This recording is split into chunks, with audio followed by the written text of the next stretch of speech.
Then all the tribes of Israel came to David in Hebron and said, "Truly, we are your bone and your flesh.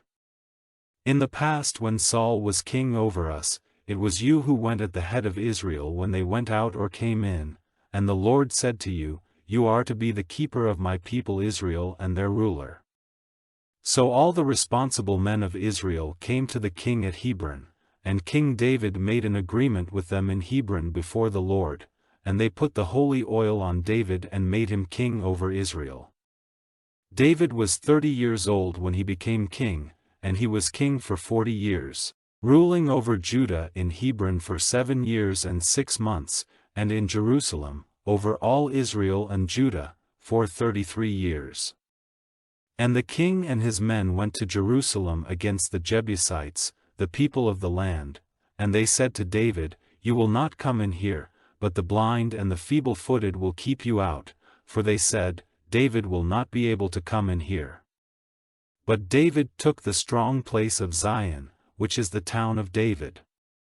And that day David said, "Whoever makes an attack on the Jebusites, let him go up by the water pipe, and put to death all the blind and feeble-footed who are hated by David."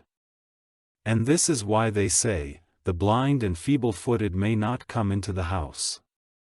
So David took the strong tower for his living place, naming it the town of David. And David took in hand the building of the town all round, starting from the Millo. And David became greater and greater, for the Lord, the God of armies, was with him. And Hiram, king of Tyre, sent men to David, with cedar trees and woodworkers and stoneworkers, and they made David a house. And David saw that the Lord had made his position safe as king over Israel, and that he had made his kingdom great because of his people Israel. And David took more women and wives in Jerusalem, after he had come from Hebron, and he had more sons and daughters. These are the names of those whose birth took place in Jerusalem: Shammua and Shobab and Nathan and Solomon. And Ibhar and Elishua and Nepheg and Japhia. And Elishama and Eliada and Eliphalet.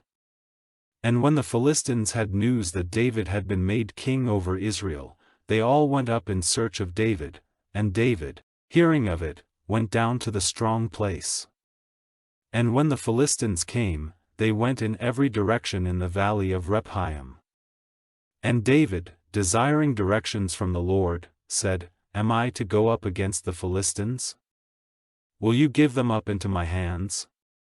And the Lord said, "Go up, for I will certainly give up the Philistines into your hands."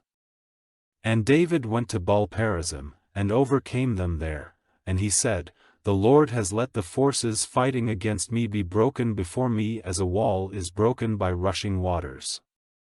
So that place was named Baal-perazim.